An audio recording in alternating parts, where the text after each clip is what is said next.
And welcome back to my channel. Okay guys, so for today's vlog I would like to talk about the new self-check process. So it's actually quite the same. It's just that there's just few things with it that we have to do in between, so people are having a hard time having it done and getting into their Ahpra account. So I'll guide you through the self-check process and let's start. Alright, so the first step is actually to start with using Safari if you're using an iPhone. I'm not sure about those who are on Android. I'm using the Google application. It doesn't let me go through it because it says it's not supported. So I actually need to go through my Safari. So see how you go with that. But yeah, so the first thing that we need to do is actually get through the Ahpra website. So when you reach the Ahpra website, it will say completing the self-check. So you need to actually go through the end. So it will say ready to complete self-check. So you just need to expand that and then you just need to click the same thing as commence self-check. Alright, so you will see the page where it says about the self-check. So there's few things that's written here like who should use the self-check, who should not use it, and how to use it, and like important note only. So you'll just need to go through it and then you'll just need to click next. Then there will be the privacy page. You'll just need to go through what's written there and then you just tick yes. So the next page would be the disclaimer page. It will just tell you all few things that they want you to know. You just need to read through it and then you'll just click next. So there's few questions that are actually added on the previous self-check process. Have you previously completed self-check and are you seeking registration for an additional profession or division? So I believe there are actually a few options when you're doing the self-check. So there's enrolled nurse, a midwife, and a registered nurse. So if you have done a registered nurse and you want to be a midwife, or you were an EN and you want to get an RN, so you will technically put yes on that. But otherwise, if you're just seeking registration as a registered nurse for the first time, then you will just tick no. And then you just need to tick yes. I mean next. But yeah, if you're seeking dual registration, like you want to be a midwife as well as an RN, then you would probably tick yes as well. And then you just need to follow the instructions all throughout. Alright, so now we're moving on. So the next page is for profession and division. So it will ask you what profession or division of profession are you seeking registration in. So of course, for us RNs, we're always eyeing to get our registered nurse qualifications. So you'll just need to tick and choose registered nurse and you'll move on to the next page. Alright, next page would be the registration page. So there's two questions there actually, or it depends on your answer.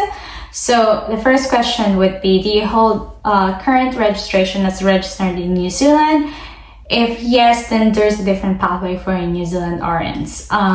If no, then you would move to the next question, which would be, have you previously held general registration as a registered nurse in Australia? Of course, if it's your first time, you haven't been registered in Australia, then you will put no and you'll move on to the next page. Alright, another question, same as before, so the referral letter. So maybe there's still some people who still have those referral letter for bridging programs, so they still ask that question. Don't have those referral letters for a while now, so I would say everyone would take no. So you move on to the next page. Alright, we're almost there. So next page would be primary qualifications. So there's few questions here, so they will actually align what stream are you in based on your answers. So what are the details of your qualifications as a registered nurse? So the first step would be enter the country where your qualification was obtained. So if you finish your nursing back in the Philippines, then you would choose the Philippines, of course. If you finish it elsewhere, you just need to put the country. Then step 2 would be you need to enter the name of the institution. So for instance, me, I finished my a Bachelor of Science in Nursing in Far Eastern University. So I will need to look for my school, and then I'll put that through, and then enter the title of qualifications. So if it automatically comes up when I actually put my school in, and then when I go to the step 3, it will say, when you click the drop down, it will say Bachelor of Science in Nursing. So it's actually quite correlated. So I don't know if it's linked to the school, but it's there anyway. And then step 4 would be, when did you graduate? Okay, so once you have completed answering all those questions, then you just need to click check outcome, and then it will say like your qualification has been checked. And then there will be another question below it. So do you have any other qualifications relevant to your profession as a registered nurse? I would say like if you have master's degree, so I think you would just need to answer that. But for us Filipino nurses, of course, if you haven't done anything, then you're just an RN back home or in other countries, then you can just say no, and then you click next. Which would be pre-registration exam page. So you will be asked a few questions there too. So the first question would be, were you required to sit an examination before applying for registration in the country where you gain your qualifications? So it means like, have you taken the board exam of the country which you graduated your Bachelor of Science in Nursing or your nursing degree? So for us in the Philippines, you have graduated your nursing there, then you need to take the board exam, so the Philippine board exam. So if you have done that, then you probably would say yes. If not, then you click no, and then follow through. But of course, we'll put yes there, and then it will say, did you successfully complete the pre-registration examination? So of course, if you have your license, then most probably you have successfully completed the pre-registration examination or the board exam.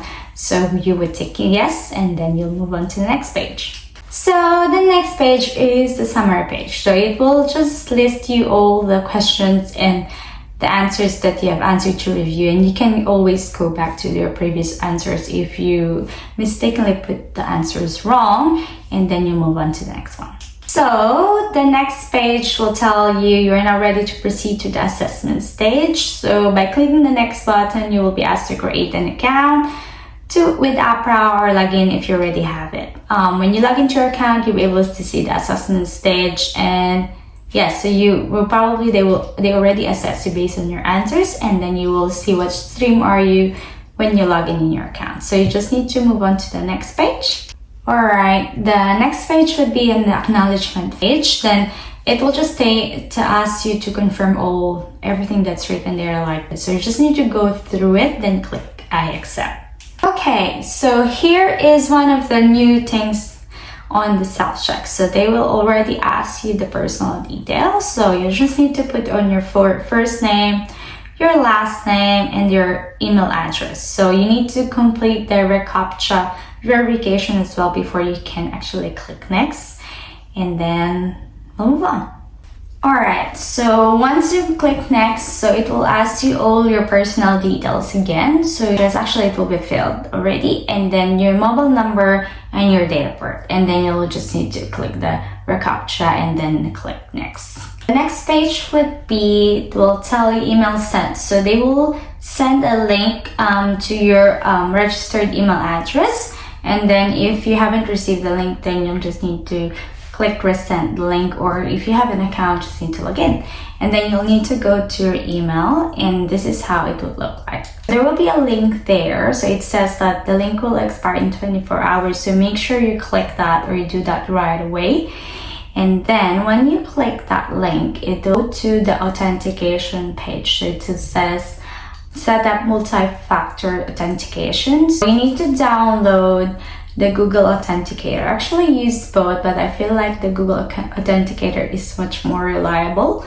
So you'll just need to download that. I'll have that here.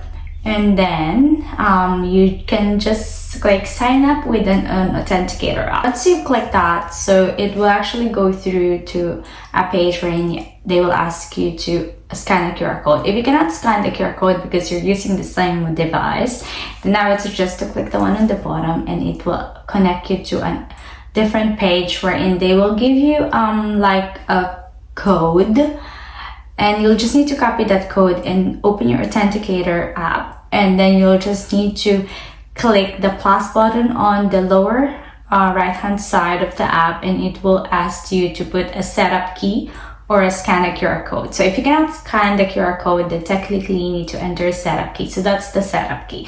So you'll just need to type it in there and just keep it as time-based, and then you click add. So once you add it, you will see it on the list. So it will tell you what the name of that one, and it will say if it's Ahpra account. So there will be like digits that will be popping up there, and it will have a time. So you will just need to make sure that it's still in blues, because if it's in red, then it's invalid, then you need to wait for another code to register. So you'll put that first code in that comes up, and then you actually just type it in there, and then it will move you to change your password. Okay, you're almost there, guys.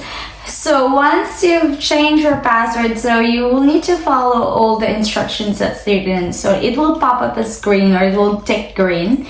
So you'll just need to make sure it's all the same. Then you just need to click change password. Okay, so ta-da! So now you're on your Ahpra dashboard. So it will tell you your name, and then if you need to update your details, you need to apply for registration. But if you're just starting, of course, the IQNM steps would be under the IQNM general registration. There's a small box down on the bottom, and then it will say action required. So you just need to click view with the arrow, and then once you click that, it will open up to the dashboard. So all the stages are there, so you just need to check if you're on the right stage.